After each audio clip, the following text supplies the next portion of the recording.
Okay, for some damn reason, the video editing software won't let me do this. So I had to jack the engine up at 45-degree angle, and that wouldn't let me get the cam out. You're going to have to go under it. I mean, it sucked. I was missing it by that much, maybe an inch or two of coming out the firewall right here. So I had to drop the subframe and it come out the bottom. You can see the timing cover off. Remove the CV axle on the driver's side. Drop the subframe. Cam bearings wasn't too bad, guys. This is all the surfaces prepped. There's the timing cover prepped, ready to go. New seal in. There's the upper and lower plenum, ready to go. All the surfaces prepped, clean. Rocker arms, push rods, labeled, cleaned. Covered that up to keep debris from getting down in the engine. And if you notice the back here, that cam will not come out until you pull that dummy gear. But right here is the general area where the clacking come from. It wasn't a lift or tick, it was a hard ass clack.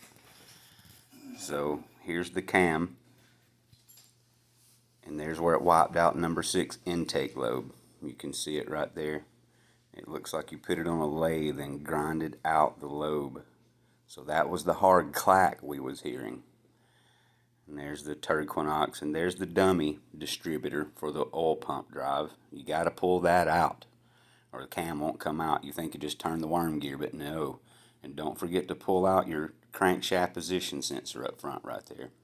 And again, that's your dummy distributor hole for the oil pump drive.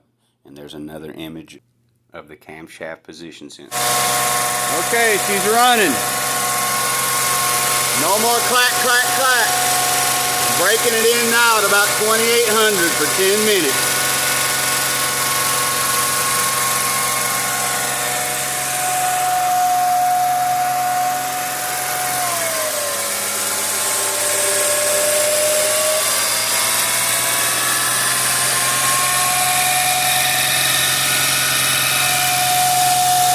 I'll get back with you guys. I'm going to check the temperature.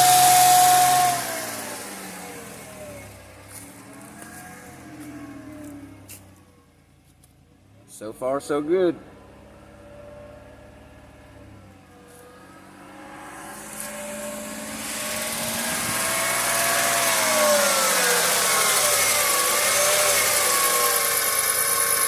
Alright, we'll see once we get her on the road, but it seems like a success. We don't know yet. All those new parts need to break in. And still number 6 intake.